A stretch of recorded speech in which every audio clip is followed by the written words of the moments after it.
Untold स्टोरीच्या या भागात तुमचं मनापासून स्वागत. संगीताचा कुठलाही कार्यक्रम बघितला तर स्टेजवर वादकांमध्ये पुरुषांचं वर्चस्व अधिक दिसून येतं. पण गेल्या काही वर्षात ही परिस्थिती बदलते. पुरुष वादकांच्या बरोबरीने स्त्री वादकही आपल्याला आजकाल दिसतात. रादर आजकाल असे अनेक बँड्स आहेत आणि ग्रुप्स आहेत जिथे केवळ स्त्री वादक वाजवत असतात. आज आपल्याकडे आलेले आर्टिस्ट अशीच एक उत्कृष्ट व्हायोलिनिस्ट आहे, जी व्हायोलिन तर उत्तम वाजवतेच पण गातेही तितकीच उत्तम. स्वागत करूया श्रुती भावेचं. सो श्रुती, नमस्कार, खूप खूप स्वागत. आणि before we start let me tell you की मला तुझं गाणं प्रचंड आवडतं आणि तुझं इन्स्टाला जे जे गाण्याचे व्हिडिओज आहेत मी सगळे ऐकते आणि एकदम रूहदार गाणं तुझं आहे. I just love it. So खूप छान, मीन्स अ लॉट. नाही, खूप मस्त गातेस तू आणि खूप छान वाटतं ते ऐकून. तर विल स्टार्ट विथ दॅट की तू इतकी चांगली गातेस तर मला असं वाटतं की तू गात का नाहीस मुळात. की खरं म्हणजे तुझी आई गाणारी आहे. तुझे वडील राजन भावे व्हायोलिन वाजवतात आणि आई सरिता भावे उत्तम गायिका आहेत. तुला संगीताचा वारसा मिळाला आणि गाणं हे खरं म्हणजे 64 कलांमध्ये मधली सगळ्यात श्रेष्ठ कला म्हणतात. तर मग असं असताना why did you opt for singing and why did you opt for violin first? खूप इंटरेस्टिंग क्वेश्चन आहे हा. आणि मला युजली मलाही असं वाटतं की मी असं गाणं का नाही केलं माझं पुढे, कारण की गाणं खूप स्वाभाविक होतं. लहानपणी आईचा रियाज किंवा ती कुणाला शिकवत असेल तर ते कानावर पडत असताना तो संस्कार झाला होता आणि स्वाभाविक होतं की ते एक नॅचरल आपल्यात असतं ना, जेनेटिकली पास ऑन झालेली ॲबिलिटी, की ती शिकवलं नसेल तरी पण ते ॲबिलिटी असते आपल्या. तर थोडंसं ते तो प्रकार होता. पण घरात असं होतं की आईला वाटायचं बाबा व्हायोलिन वाजवतायत आणि व्हायोलिन कोणीतरी केलं पाहिजे असं तिला वाटायचं. श्रीरंगही मध्ये ट्रेक्स दिसत होते की तो गाणार आहे किंवा गाऊ शकणार आहे. आईने मला सहज विचारलं आणि ते कधी विचारलं म्हणजे लहानपणी काही नाही, मी थोडासा कथ्थक भरतनाट्यम वगैरे शिकले होते. तर मला असं वाटलं होतं कदाचित मी काहीतरी करेन डान्समध्ये वगैरे, पण तेही माझं फार काही शिकणं झालं नाही. आणि नंतर आईने फक्त मला पिन मारली की तू आता वाजवून बघ. तर मी माझ्या स्वतः सारेगमपधनीचं वाजवू शकले. ते ॲट द एज ऑफ 15-16, म्हणजे अगदी असं की आपल्याला व्हायोलिन तर किती अवघड आहे वाजवायला, फार अवघड आहे. तर ते खरं तर त्याचा असंही म्हणेन की गाण्याचाच उपयोग मला व्हायोलिन शिकायला झाला, होऊ शकला. कारण की व्हायोलिन सारखं वाद्य वाजवायला तुम्हाला कान इंडिपेंडंट असायला लागतो, तुम्हाला स्वतःला ॲबिलिटी असायला लागते स्वतःला करेक्ट करण्याची. सो ती कदाचित गाण्याची जी तो एक कान असतो नॅचरल, तो मला व्हायोलिन डेव्हलप करायला फार उपयोगी झाला. आणि त्याच्यासाठी मी सगळं श्रेय आईला देईन. कारण की तिने जर मला पुश नसतं केलं, ती मला एकच म्हणायची की तू गाणं गायलीस तर तू फक्त गाणं गाशील, पण व्हायोलिन वाजवलं तर तू दोन्ही करू शकशील. So that really help me. हळूहळू ग्रो होत असताना मी I was booked as an artist, as a violin player. त्याच्यामुळे ती गाण्याची संधी आता मी थोडीशी घेते, स्वतःहूनच घेते काहीतरी आपलं असं. सो करायचं आहे ना अजून. म्हणजे डू यू फील बॅड की तू गाणं करायला हवं होतं? मला फार वाटतं, कारण की आता थोडक्यात असं होतं की सध्याचा आता एक 10-15 वर्षातला असा काळ आहे की कुठलाही आर्टिस्ट हा एक गायक म्हणून एस्टॅब्लिश लोकांसमोर व्हायचा असेल तर रियालिटी शो मधून गेला कीच तो लोकांपर्यंत इझिली पोहोचतो. मी स्वतःला कधी त्याच्यात पार्टिसिपेट केलं, पण somehow I was always chosen to be as a musician. त्याच्यामुळे ते झाल्यामुळे तो एक्सप्लोरच करता आला नाही मला. तरी मी सगळे माझी हाऊस नाही म्हणता येणार, पण मी बँड्समध्ये जिथे माझ्या टॉल विमेन बँडचा भाग होता त्याच्यामध्ये गाते वाजवते. सो असं थोडं ते करते. पण डेफिनेटली मला तू जसं म्हणतेस की मला गाणं इज माय फर्स्ट लव्ह, काय मस्त की जास्त आवडतं. तुझ्या घरात सगळेच संगीतातले आहेत, म्हणजे काका व्हायोलिन वाजवतात, आई गाते, तुझा भाऊ गातो. तर तुमचं एक सांगीतिक रिलेशन कसं असतं एकमेकांची? म्हणजे तू समजा कधी काही कंपोज केलंस किंवा काहीतरी नवीन केलं किंवा कार्यक्रम छान झाला तर how do you share, home do you share first with? आणि ऍक्च्युली सगळ्यांचीच होतं की घरी आल्यावरती कधी एकदा ते सगळं कार्यक्रमाचा पूर्ण आढावा घरी कधी शेअर करतो असं ते कायमच वातावरण असतं घरात. आणि अक्षरशः अगदी थिल्लर गाण्यापासून ते सिरियस सांगीतिक चर्चा ह्याच्यापर्यंत सगळ्याच स्तरांवरती एक डिस्कशन्स होत असतात. म्हणजे डिस्कशन्स ह्या स्वाभाविकच होतात, मुद्दाम असं कधी डिस्कस करायला असं म्हणून नाही. पण आता बाबा बंदिशी करतात, मग त्यांना असं मधूनच कुठून तरी बाबा असे येतात पण पटकन एकदम असं बाबा आले की त्यांच्या त्या आवेशावरूनच मला कळतं की त्यांना आता काहीतरी सुचलं आणि माझ्या हातात 3 ताल किंवा रूपक काहीतरी चालू, मग ते मला गाऊन दाखवतील. मग आता फक्त स्थायिक झाली, मग आता अंतरा संध्याकाळी ऐकवेल वगैरे असं जो हे खूप इन्फॉर्मली होत असतं. आणि पण मग आता हे सासरी सगळं होत नसेल ना, कारण ते काही म्युझिक मध्ये नाही आहे, तर you miss that. I definitely miss that. पण ते सगळंच नाही, पण इथे जी मला लिबर्टी आहे की in spite of being in non musical background, तो सपोर्ट महत्वाचा असतो. सो हे नाही तर ते दोन्हीकडे मला संगीत परस्यू करायला मिळतं हे महत्वाचं, आणि त्यांचा सपोर्ट सगळ्यात. So I am equally grateful. तुझा भाऊ उत्कृष्ट गातो, प्रसिद्ध गायक तो आहे श्रीरंग भावे. तो खूप चांगला स्वयंपाक पण करतो, त्याचे अनेक पदार्थ अजून टेस्ट नाही केले, पण मी खूप ऐकलं की तो खूप छान करतो. तर तुला कितपत आवड आहे असं काही करायची? मला म्हणशील तर मी नेसेसिटी पुरतं एक स्वयंपाक करू शकते. म्हणजे एखादं की वरण भात भाजी पोळी कोशिंबीर याच्या पलीकडे. आणि घरात असंही होतं की सगळ्यांचे इंटरेस्ट संपले की मी बॅकअप प्लॅन म्हणून माझा हातवर होतो की कोणाला येत आता मला कंटाळा आलाय जेवण करायचा. So I am the one की हू फिल्स इन. पण फिल्स इन म्हणजे काय, वन पीस मील वगैरे असं. सो माझं जेवणातला इंटरेस्ट हा नेसेसिटी पुरता आहे. व्यवस्थित सगळं छान गरम गरम फुलके खाऊ घालेन, पण अगदी मुद्दाम वाढीव अगदी उकडीचे मोदक मी गाडी घालायला जाणार नाही, शिरा बिरा म्हणून करायला जाणार नाही. पण not that I won't participate, पण तो कल नाही आहे मला. काका व्हायोलिन वाजवतात तर, आणि तू पण वाजवतेस, तर तुमच्यामध्ये एक पिढीचा फरक आहे, त्यामुळे तुमच्यात काही सांगीतिक मतभेद असू शकतात. तर असे काही आहेत का? मतभेद फॉर्च्युनेटली नाही आहेत, कारण की बाबा जरी एक विशिष्ट पठडीचं वादन करत असले किंवा एक विशिष्ट एक अंडरस्टँडिंग डेव्हलप असतं, प्रत्येकाची एक आवड असते, एक्झिक्युशन असतं की मला या पद्धतीचं. तसं बाबांनी क्लासिकल नाट्यसंगीत सोडून दुसरं त्यांचा कधी तर आवडही नव्हती. पण he is very receptive to everything. म्हणजे गुड बॅड वर्स्ट मध्ये सगळ्याला ते ॲप्रिशिएट करायला करतात. त्यांना समजा मी काही असं एखादा मला आवडलेला पीस ऐकवला तर ते ऐकतील. त्यांना मला जे अपेक्षित असतं की तुम्ही ही जागा ऐकायला हवी होती, तर त्यांना ती आवडते किंवा ते at least he gives a listen to it. So that's also important. आणि बाबांची आणि माझी गंमत अशी की त्यांनी मला शिकवताना कधी वाजवून नाही शिकवलेलं, ते मला गाऊन शिकवायचे. म्हणजे मला बाबांचे असं वाटतं की जर त्यांनी गाणं केलं असतं तर ते पण एक उत्तमच गायक झाले असते. त्यांनी फक्त ते परस्यू करताना इंजिनिअरिंग सुद्धा त्यांचं होतं. He has been an engineer all his life. त्यामुळे ते करता करता त्यांनी त्यांचं व्हायलिन त्यांना जसं ते तेव्हा शिकले, त्यांना जसे गुरु मिळाले तसं डेव्हलप केलं. पण आमच्या दोघांच्याही शिकण्यामध्ये त्यांनी त्यांच्या काळात शिकलेलं आणि मी मला जे कलाजींकडून किंवा मिलिंद रायकरांकडून दातारांकडून जे काही थोडंफार मिळालं त्यात फारच तफावत असल्यामुळे understanding wise it is a difference in techniques. त्याच्यामुळे मला कुठलाही राग सांगताना किंवा आता बडत सांगायची तर ते मला कायम गाऊन शिकवतात. आणि मग त्यांचा पांढरे दोन मध्ये गाऊन गाऊन आवाज बसून जायचं 1 तासांनी. पण शिकवण्याची पद्धत ती गाण्याची असायची की ते गातायत आणि मी त्यांचं हरकत फॉलो करते व्हायलिनवरती. अच्छा. सो ही आमची एक हे असं. आणि त्यांनाही आवडतं की मी थोडं नॉन इंडियन किंवा लाईट म्युझिक हे करते, वेगवेगळे ट्युनिंग एक्सप्लोअर करते. सो त्यांना त्याचं अप्रूप असतं आणि ही इज व्हेरी रिसेप्टिव्ह. अच्छा. येस. पण म्हणजे कुठलेही तुझे वेगवेगळे वाजवतेस बँडमध्ये किंवा वेस्टर्न तर त्यांचा काही विरोध अजिबात नाही. उलट त्यांना खूपच आवडतं की मी फक्त त्यांना असंही त्यांना फार मनापासून बॉटम लाईन अशी की कळकळीने वाटतं की मी क्लासिकल कधी सोडू नये. त्यांना वाटतं he believe I have the ability मी क्लासिकल करावं. त्यामुळे त्यांना ते सारखं वाटतं की तू करत जा. त्यामुळे कुठलाही कॉन्सर्ट आला की त्यांनाच उत्साह, तू काय कुठला राग वाजवणार आहेस, काय करूया, बंदिश कुठली, मग ही बंदिश वाजव, मग तुला मी द्रुत करून देतो. त्यांना सारखं वाटतं की मी सगळं जग करावं पण क्लासिकल सोडू नये. सो तू खूप वेगवेगळ्या आर्टिस्ट बरोबर वाजवलेला आहेस. क्लासिकल वाजवतेस, लाईट म्युझिक वाजवतेस, इंडियन आर्टिस्ट बरोबर वाजवतेस, वेस्टर्न म्युझिक वाजवतेस. तर या वेगवेगळ्या कलाकारांमध्ये तुला काही फरक दिसतो का? आता बेसिकली जर तू इंडियन वेस्टर्न असं म्हटलं तर आपलं इंडियन म्युझिक आणि म्युझिशियन्स मधला अप्रोच हा फार इम्प्रोवाइज्ड आणि कल्पक असतो मला असं वाटतं की जो आणि नॉट दॅट तिकडे जॅझ आर्टिस्ट सुद्धा जॅझ प्रोग्रेशन्सवरती बरंच इम्प्रोवाइज करतात. पण युजली वेस्टर्न म्युझिक हे शीट म्युझिक म्हणजे ऑल प्री डिसाइडेड म्युझिक असल्यामुळे तिथे वाजवताना कल्पकता नसते. तिथे सगळं कल्पकता तिथे लिहून ठेवलेली असते आणि फक्त ते फॉलो करतात.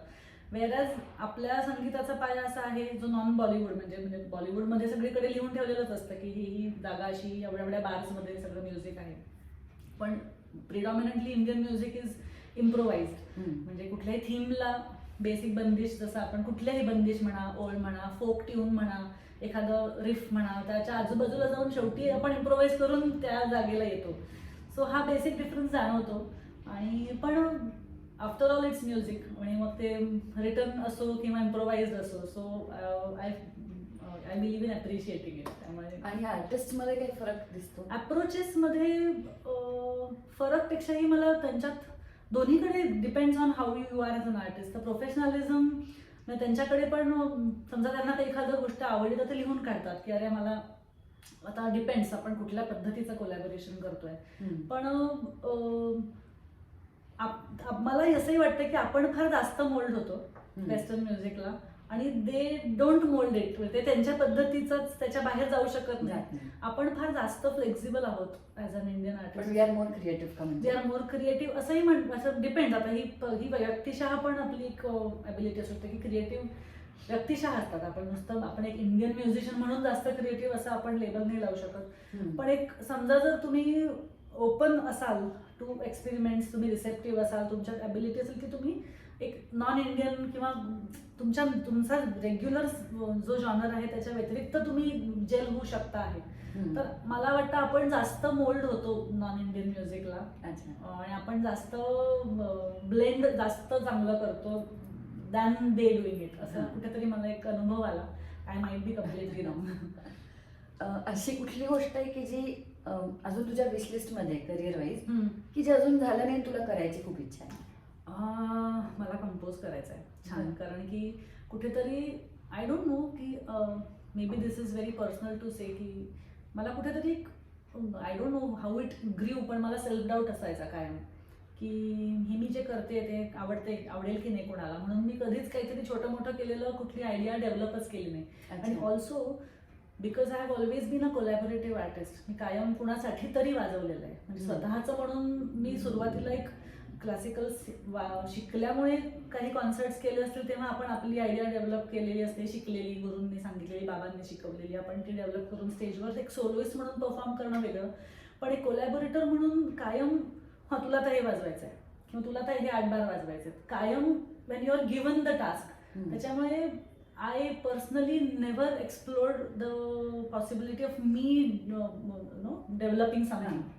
त्याच्यामुळे मला त्याचा तो झोन एक्सप्लोर करायचा आहे की मला हवं ते कंपोज करता येईल का किंवा काहीतरी वेगळं करता येईल का. इतक्या वर्षांचं जे आपण अनुभव घेतले त्याचं संचित काहीतरी त्याच्यातनं निघेल का असं. अच्छा. असं मध्ये आर्टिस्टना खूप वेळ होता पॅन्डेमिक मध्ये, तर तेव्हा तू नाही का मग केलंस? मी कंपोज असं नाही केलं, पण मी पॉप्युलर कंपोजिशन्सच्या अराउंड इम्प्रोव्हाइज्ड स्ट्रक्चरने त्याला एक्झिक्यूट करायचा प्रयत्न केला. एक श्रुतिफाय थर्सडेज नावाची ऍक्टिव्हिटी, तर ती मला खूप कन्सिस्टंटली करता आली नाही. कारण की यू नो की आता हे व्हिडिओचं किंवा असं हे आता जे नवीन ट्रेंड आलेलं आहे की when you have to perform you have to be scene.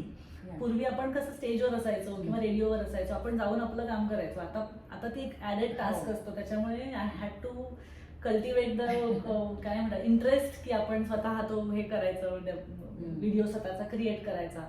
So that also help me. कारण की स्वतःहून कधी स्वतःचा काही व्हिडिओ किंवा स्वतःचं काही प्लेईंग मी कधी किंवा सिंगिंग कुठे अपलोड नव्हतं केलेलं. तर त्या निमित्ताने ती प्री पॅन्डेमिक ऍक्टिव्हिटी होती. नंतर पॅन्डेमिक सुरू झाला आणि मग ऍक्च्युली त्याला एक थोडासा ग्रोथच मिळाली.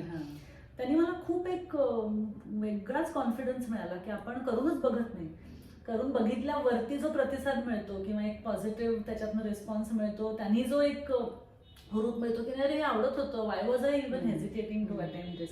सो त्यांनी मला खूप छान एक रिफ्रेशिंग फिलिंग आलं ते activity. I might continue it. You should. I just love that. नक्की करेन. आणि how did you deal with the pandemic situation की काही काम नाही आणि खूप वेळ हातात? थोडंसं मी एक ॲक्सेप्टन्स हा भाग सुरू केला. म्हणजे ॲक्सेप्टन्स काय म्हणतात त्याला, ॲक्टिवेट केला स्वतःमध्ये. की कारण की कुठेतरी असं जाणवत होतं की आपण आपल्या इमोशनल स्टेटचा फक्त आपल्यालाच त्रास होतो, त्यांनी जग बदलत नाहीये, हे तसंच चालू राहणार आहे. म्हणजे अफेक्ट होतो तर आपणच अफेक्ट होतो. So why not embrace it. कारण की ही सिच्युएशन आपली एकट्याची नाही, हे collective situation, it's everybody of us. आणि आय स्टार्टेड म्हणजे इम्बायबिंग दिस आयडिया की आपण ग्रेटफुल राहावं ज्या आपल्याला अवेलेबल आहेत त्या गोष्टींसाठी. कारण की एक फॅमिली सपोर्ट आहे म्हणा, किंवा काही कितीतरी जणांना फायनान्शियल क्रायसिस होते, किंवा कितीतरी पद्धतीने लोकांनी आपापल्या कितीतरी लोकांच्या घरी अचानक डेथ झालेल्या आहेत. सो इतक्या सगळ्या तफावतींमध्ये आणि लाईफ सिच्युएशन्स लोकांनी डील केल्या, त्याच्यामध्ये आय फेल्ट रिअली सेफ की म्हणजे मी कुठेतरी नाही, I am out of work, I am not doing anything, but I think we are all in the same boat and let's be काय म्हणतात त्याला सिम्पॅथेटिक एम्पॅथेटिक अबाउट इट, की आपण रादर दॅन दुःखी होण्यापेक्षा हे आपण लेट्स पार्टिसिपेट इन इट आणि let's accept and deal with it, असं थोडंसं त्याच्यातनं हे आलं. आणि स्वतःला ग्रोथ त्याच्यातनं कशी होऊ शकेल, थोडासा ॲक्च्युली मला एक थोडा ब्रेकही आनंद देऊन गेला, की त्याच्या आधी मी इतकं ट्रॅव्हल केलेलं होतं की ते बापरे मला आता ट्रॅव्हलच नाही आहे, किंवा I actually loved the first few months. आणि खूप जास्त इंटरॅक्टिव्ह त्याच्यामध्ये असंही असतं की ओव्हरडोज ऑफ युअर फॅमिली आपण म्हणतो, पण इट ॲक्च्युली मेंट a lot Wien you connect with your family वगैरे. त्यामुळे मला ग्रोथच वाटते, ती खूप मोठी लाईफ ग्रोथ होती पॅन्डेमिक सिच्युएशन. करिअरमध्ये असा कुठला एखादा सेटबॅक किंवा एखादी अनप्लेझंट गोष्ट अशी काही घडली का? अनप्लेझंट अशी नाही, कारण की कधी कुठेतरी नॉट दॅट मी प्रत्येक गोष्ट सक्सेसफुलीच डील केली असं म्हणू शकेन असं नाही, पण मी नाही कशाला म्हटलं नाही. मी आता समजा माझ्या बँडमध्ये आमचा इंडिवाज ऑल विमेन बँड आहे, त्यातल्या माझ्या band members have always been western musicians. त्यांचं सगळं म्युझिक, त्यांचा पायाच वेस्टर्न म्युझिक आहे. त्याच्यामध्ये मग इंग्लिश पॉप आलं, मग त्याच्यामध्ये ॲबा आलं, त्याच्यामध्ये मायकल जॅक्सन आला, त्याच्यामध्ये सगळे पॉप आर्टिस्ट आले ज्यांना मी अजिबातच एक्सपोज नव्हते. तर तेव्हा ती मला तो एक्सपोजर माझ्यासाठी फार महत्त्वाचा होता, कारण की आता आले ना बँडमध्ये मी, तर मग त्यांनी दिलेली गाणी मला, किंवा आपण समजा सादर करतोय ती गाणी apart from our band songs, तेव्हा मी खूप एका अनकम्फर्टेबल पॅचमधून गेले की मला ह्याला ब्लेंड करणं फार महत्त्वाचं आहे. म्हणजे मी किती मोल्ड स्वतःला करायचं, म्हणजे आपण आपलं एक स्वतःचं एक वलय म्हणण्यापेक्षा आपण जे आहोत, ज्यानी आपण आपली आयडेंटिटी आहे असं म्हणू शकतो, ते सोडून आपण खूप आउट ऑफ होरायझन चाललेलो आहे. आणि मला खूप लॉस्ट फिलिंगही आलं. आय फेल्ट म्हणजे खूप माझी एक आयडेंटिटी क्रायसिस, एक मी कदाचित हा कसा घेतला जाईल हा शब्द माहिती नाही, पण एक कुठेतरी मी आर्टिस्ट म्हणून I was in the identity crisis for a long time, की मी कुठे बिलॉंग करते नक्की. नादळ मी क्लासिकल करते ह्याची मी चांगल्याने म्हणते मी की नाही. मला पण हा अनुभव, कारण काय होतं वेन आय सिंग लाईट तेव्हा लोक तू तर काय क्लासिकल वाली, क्लासिकल मध्ये गेलं तू तर लाईट वाली, असं होतं. मला असं वाटतं की आपण एकत्र संगीत करतो, इट्स नॉट क्लासिकल और lights, we are all artist, we are all performing, it's about music, correct, not the genre काय गातो. बरोबर आहे. That's the way of seeing it. कारण की तुम्ही असं स्वतःला एकाच बांधील राहू शकत नाही. तुम्हाला if you have the ability to revolve around all the spectrums of music, तर तुम्ही ते सगळं एक्सप्लोअर केलंच पाहिजे. तर त्याचा मी खूप पॉझिटिव्हली स्वतःला असं समजावलं की नाही, मी हे जॅक ऑफ ऑल असलं तरी I am a happy jack असं म्हणूया, की समृद्ध केलं ना मला. And very talented jack bye product. पण त्यांनी समृद्ध झाले ना मी, म्हणजे बॉटम लाईन की समृद्ध झाले, की मला असं नाही की हे माहिती नाही ते माहिती नाही असं नाही, मला ॲटलिस्ट माहिती आहे. आय वुडंट से की आपण प्रत्येक गोष्ट सगळी डिटेल्डमध्ये प्रत्येक जॉनर कळतो, सगळीच गाणी कळतात, स्टाईल्स कळतात असं नाही, पण त्या निमित्ताने आपण जर ते एक्सप्लोर केलं असेल तर त्यांनी मी समृद्ध झाले. सो त्याचा मला आनंद आहे, समाधान आहे आणि करत राहील तसंच. करिअरमध्ये जसे सेटबॅक्स येतात तसं पर्सनल आयुष्यातही अनेक अप्स अँड डाऊन्स येतात, तर त्याचा परिणाम म्युझिकवर होतो का किंवा झाला का? खरं तर होतो. आणि त्याचा कारण की आपला फोकस डेफिनेटली हलतो, आपण इमोशनल असतो, आर्टिस्ट आपण सगळे इमोशनल फुल्सच असतो. त्याच्यामुळे कुठलीही लाईफ सिच्युएशन ही आपल्याला डेफिनेटली अपसेटिंग असतेच, आणि असली नाही तर आपण मग we are not humans at all. असं not a good artist, not a good artist. Exactly. म्हणजे एक बघ ना कसा हे येते कॉन्ट्रास्ट आहे ना, तर की त्याला ॲप्रिशिएट करावं की हे करावं समजत नाही. पण तुम्ही त्याला किती महत्त्व द्यायचं. आणि थँकफुली आपल्या आयुष्यात ज्यांच्या आयुष्यात म्युझिक आहे असं मला वाटतं की तो खूप आपण एकदा परस्यू करायला लागलो की डेफिनेटली फेल्स. आणि आपण महत्त्व कशाला द्यायचं हे आपण ठरवायचं. शेवटी इट्स अ डिसिजन की माझ्या आयुष्यात एक सर्टन लाईफ सिच्युएशन आहे आणि मी कुठेतरी प्रॉमिस पण केलेलं आहे. तर त्यामुळे कुठेतरी when you are making a living out of a certain profession आणि अ सर्टन लाईफ सिच्युएशन तुम्हाला हर्डल बनत असेल तर तुम्ही कुठेतरी एक जबाबदारीची भावना डेव्हलप केलीच पाहिजे की नाही, हे मी कुणाला तरी प्रॉमिस केलेलं आहे आणि I have to be a result oriented person. तर त्याचं प्रेशर न घेता फोकस फक्त बदलला. प्रेशर, कारण की ते स्ट्रेसफुल असू शकतं की आपल्याला डोक्यात काहीतरी चाललेलं आहे आणि आपल्याला एखादी गोष्ट प्रेझेंट करायची आणि ती खूप एस्थेटिकली चांगली असली पाहिजे, त्याच्यात पॉलिश असलं पाहिजे. माझा एखादा सेशन, रेकॉर्डिंग सेशनमध्ये मला एक विशिष्ट पीस विशिष्ट पद्धतीने डिलिव्हर झाला पाहिजे, पण my focus is not allowing it.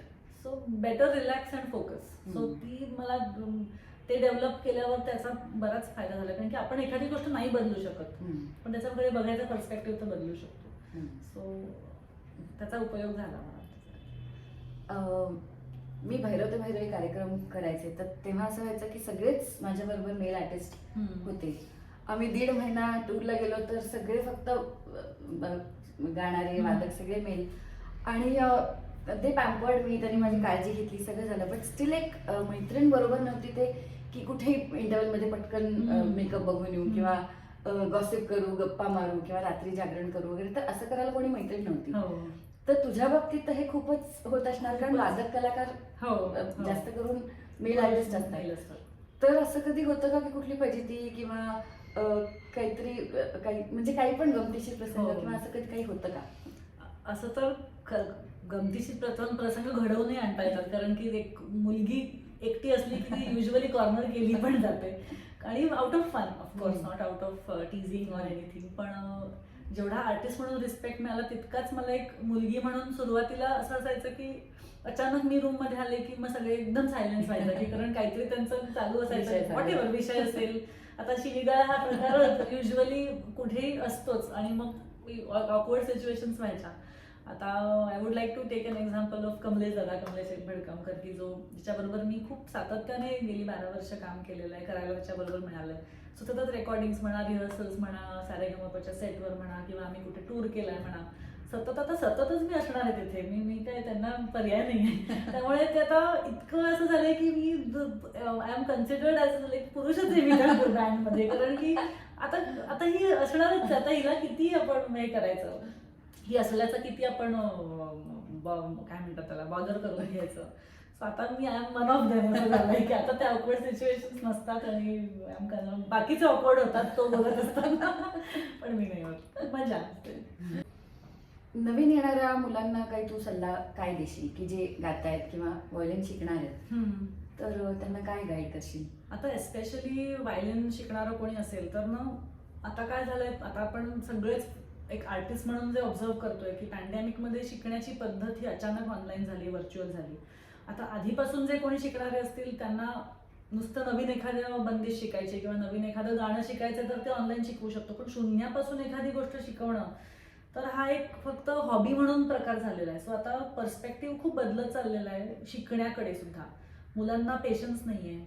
आणि मी फक्त एका वाक्यात सांगते की ज्यांना म्हणायचं असतं की आम्हाला 6 महिन्यात एखादी ट्यून येईल का किंवा वाजवता येईल का, मी म्हटलं तुम्ही पूर्ण लिटरेट किती वर्षात झालात किंवा तुम्हाला इंजिनिअरिंग किंवा तुम्हाला कुठली तरी डिग्री पाहिजे, तुम्ही 6 महिन्यात झालात का?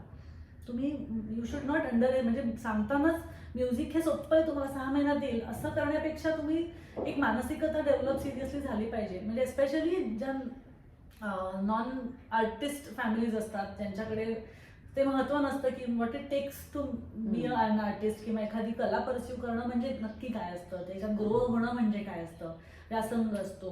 ह्या सगळ्या गोष्टी सातत्याने बोलल्या गेल्या पाहिजेत, ना की तेवढ्या पुरतं ते लज्जा गले शिकवून टाकलं किंवा जनगण मन शिकवून टाकलं. अर्थात काळाची गरज अशी असते की एखादं मेन प्रोफेशन मधून लिजर म्हणा किंवा थोडंसं हॉबी म्हणून लोक शिकायला येतात, पण लहान मुलांना शिकवताना म्हणून मला ते मगाशी जेव्हा तू हेही विचारलं की तुला काय करायचं राहिलंय जर त्याच्यातनं मी हेही म्हणेन की म्युझिक एज्युकेशन जर स्टँडर्डाइज होऊ शकलं, जसं वेस्टर्न कंट्रीजमध्ये किंवा साऊथ इंडियामध्ये लहान मुलांना एक अभ्यासा इतकंच महत्त्व त्या म्युझिकच्या शिक्षणाला असतं आणि ते इतकं उत्तम शिक्षण असतं की त्यांना चॉईस असतो की मी म्युझिशियन म्हणून व्हावं की एक आर्किटेक्ट व्हावं किंवा इंजिनियर व्हावं.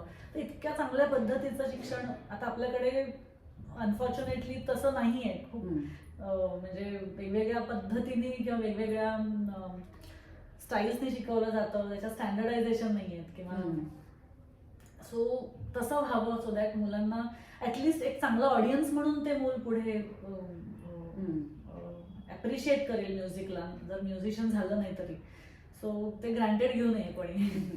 श्रुती, मला काय वाटतं माहितीये, असं दोन्ही हे दिसतात. म्हणजे ऑफकोर्स आय ॲग्री की लोक असं सांगतात की 6 महिन्यात तयार होतील का नाही, पण ना हा पण एक व्ह्यू पॉईंट असतो की अनेक मोठे मोठे कलाकार, शास्त्रीय गायक ते सांगतात हे अजिबात सोपं नाही आहे. 25-25 वर्ष रियाज हां. केल्यानंतर मग पुढे साथ कळतो. तर ते इतकं भाव करून ठेवतात. हां, म्हणजे हा म्हणजे पण मुद्दा आहे की हे फार म्हणजे हे पण चुकीचं आहे की तुम्ही शिका, तुम्ही त्यांना प्रोत्साहन द्या की 25 वर्ष शिकल्याशिवाय तुम्हाला काही गाणं येणार नाही. म्हणजे मग तो शिकणारा तिथेच एक्झॅक्टली मी काय म्हणजे दोन्ही हे दिसून येतात. ते कुठेतरी रिअलिस्टिकली तुम्ही हो, असं सांगता आलं पाहिजे, कन्वे करता आलं पाहिजे की जसं तुम्ही एखादी डिग्री किंवा एखादं इंटेन्स स्टडीला तुम्ही एवढी वर्ष घालवू शकता, तर मग म्युझिकलाही तेवढा वर्ष लागतं. जसा गुरुही असला पाहिजे हो ना. की तेवढी की 10 वर्ष सतत घडवून त्याच्या शिष्यामध्ये तो की तो खरंच घडला की अरे तो प्रॉमिसिंग दिसतोय आर्टिस्ट म्हणून. सो हे स्टँडर्डाइज झालं पाहिजे हो ना. असं वाटतं. सिन्स आपलं हे अनटोल्ड स्टोरी आपल्या कार्यक्रमाचं नाव आहे, तर I want you to perform something other than what you do normally. आई ग, हे खूप काय relative करणार? हो, ते करू आपण, पण काय करशील? आई ग. तर आम्ही सूर, नूर और शम्मा असा एक कार्यक्रम केला. म्हणजे सूर म्हणजे सुरैया, अच्छा. नूर जहां आणि शम्मा शमशाद बेगम, हो. अशा तिघींची आम्ही गाणी, ताजा मेरी बर्बाद मोहब्बत के सहारे, किंवा मग मी हे म्हटलं होतं जवा है मोहब्बत हसी है जमाना. तर मी ते हा. खूप असं अनॅक्ट करून म्हटलं हो. होतं. तर कदाचित हो, तसंच please, काहीतरी. please, please. जवा है मोहब्बत हसी है जमाना, लुटाया है दिल ने खुशी का खजाना. जवा है मोहब्बत हसी है जमाना, लुटाया है दिल ने खुशी का खजाना. मोहब्बत करे खुश रहे मुस्कुराए, खुश रहे मुस्कुराए. ना सोचे हमें क्या कहेगा जमाना, क्या कहेगा जमाना. जवा है मोहब्बत हसी है जमाना, लुटाया है दिल ने खुशी का खजाना. तुम आए के बचपन मेरा लौट आया, हाँ लौट आया. तुम आए के बचपन मेरा लौट आया, हाँ लौट आया. मिला है हमें खुशी का खजाना, खुशी का खजाना. वाह. जवा है मोहब्बत हसी है जमाना, लुटाया है दिल ने खुशी का खजाना. वा वा वा, क्या बात आहे. मस्त मस्त केलं की गं. क्या बात आहे. ते कसं आपण जेव्हा टायर मध्ये असतो हो. तेव्हा अजून फील घेऊन करतो, जरा नौटंकी जास्त येते. कोणतरी समोर असतं मग आपण Appreciate करायला हा समोर. मध्ये मजा येते. ते त्याच्यात जास्त मजा येते. मस्त पण मस्त. थँक्यू फॉर नाही, मज्जा आली. टाइमपास. खूप छान गप्पा झाल्या. थँक्स फॉर कमिंग आणि खूप छान काय काय सगळं सांगितलंस तू. थँक्यू सायली. It आणि was हा fun. तुझा इनिशिएटिव्ह खूप I really appreciate this initiative की या निमित्ताने खूप वेगळं डिस्कस होतं, बोललं जातं हो. आणि छान शेअरिंग होतं. आणि मला तुझ्या बरोबर काहीतरी हो, डेफिनेटली नक्की, काहीतरी नक्की. करायला आवडेल. आणि थँक्यू फॉर हॅव्हिंग मी. मस्त, खूप मजा आली. Thank you so much. थँक्यू.